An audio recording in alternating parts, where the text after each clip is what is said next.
बिहार विधानसभा चुनाव को लेकर सियासी पारा हाई चल रहा है। वहीं इसी बीच केंद्रीय मंत्री शिवराज सिंह चौहान आज बिहार के दौरे पर हैं।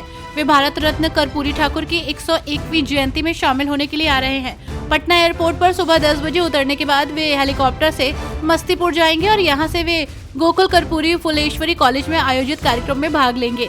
इसके बाद 12 बजे केंद्रीय कृषि मंत्री समस्तीपुर से भागलपुर जाएंगे। भागलपुर से वे पीएम किसान कार्यक्रम की रिव्यू मीटिंग और वेन्यू इंस्पेक्शन में शामिल होंगे। महाराष्ट्र के उप मुख्यमंत्री एकनाथ शिंदे ने एक बार फिर उद्धव ठाकरे पर तंज कसा। उन्होंने हाल ही में संपन्न हुए विधानसभा चुनाव में अपनी पार्टी के शानदार प्रदर्शन को सामने रखते हुए कहा कि राज्य की जनता ने अपना फैसला दे दिया है कि असली शिवसेना कौन है। साथ ही उन्होंने कहा कि हम बाला साहब ठाकरे की विरासत के उत्तराधिकारी हैं। लोगों ने इस पर अपनी मोहर लगा दी है। पूर्व विधायक अनंत सिंह और सोनू मोनू गिरोह के बीच हुई गोलीबारी की घटना में 2 आरोपियों की गिरफ्तारी हो गई है। मिली जानकारी के अनुसार इस मामले में सोनू सिंह को आज सुबह गिरफ्तार कर लिया गया है। वहीं अनंत सिंह के समर्थक रोशन को भी गिरफ्तार किया गया है। पटना ग्रामीण एसपी ने 2 लोगों की गिरफ्तारी की पुष्टि की है। पटना में पीठासीन अधिकारियों की बैठक में भाग लेने पर बोलते हुए ओडिशा विधानसभा अध्यक्ष सुरमा पाठी ने कहा कि बैठक में इस बात पर चर्चा की गई है कि उन्हें संविधान के अनुसार कैसे काम करना चाहिए।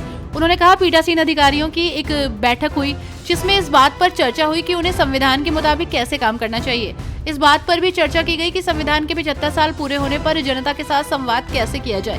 13 फरवरी से 28 दिनों का बजट विधानसभा सत्र शुरू होगा।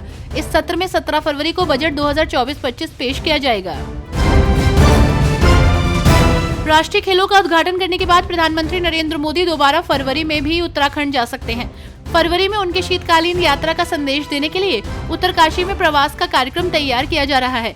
मुख्यमंत्री पुष्कर सिंह धामी ने दिल्ली प्रवास के दौरान पीएम से शीतकालीन यात्रा पर आने का अनुरोध किया था।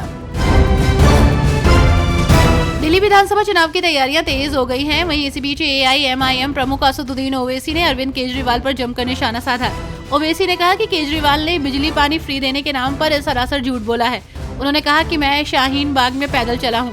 केजरीवाल 10 मिनट भी पैदल चलकर दिखाएं। उन्होंने कहा कि मुझ पर तो फूल बरसे, तुम पर चप्पलें बरसेंगी।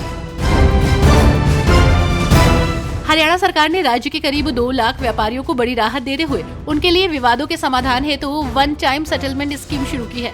इस योजना के तहत व्यापारियों के पास अदालत से बाहर सेटलमेंट करने की सुविधा रहेगी।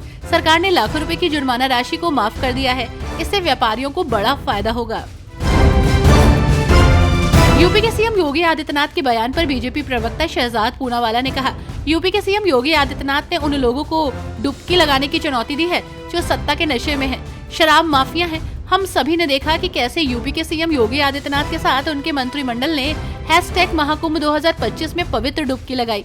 क्या अरविंद केजरीवाल और उनके नेता यमुना नदी में ऐसा कर सकते हैं? जिस व्यक्ति ने यमुना नदी को साफ करने की कसम खाई थी, उसने नदी को और अधिक प्रदूषित कर दिया। अरविंद केजरीवाल ने इसका अपमान किया है। जम्मू कश्मीर के पूर्व मुख्यमंत्री और प्रमुख राजनीतिक नेता डॉक्टर फारूक अब्दुल्ला ने श्रद्धेय माता वैष्णो देवी मंदिर के प्रवेश द्वार कटरा की अपनी यात्रा के दौरान आध्यात्मिक भूमिका अपनाकर कई लोगों को आश्चर्यचकित और प्रेरित किया। भजन के बाद डॉक्टर अब्दुल्ला ने एक ज्ञानवर्धक भक्ति व्याख्यान दिया जिसमें एकता, शांति और आध्यात्मिकता के मूल्यों पर जोर दिया गया जो जाति, पंथ और धर्म की सभी बाधाओं से परे है।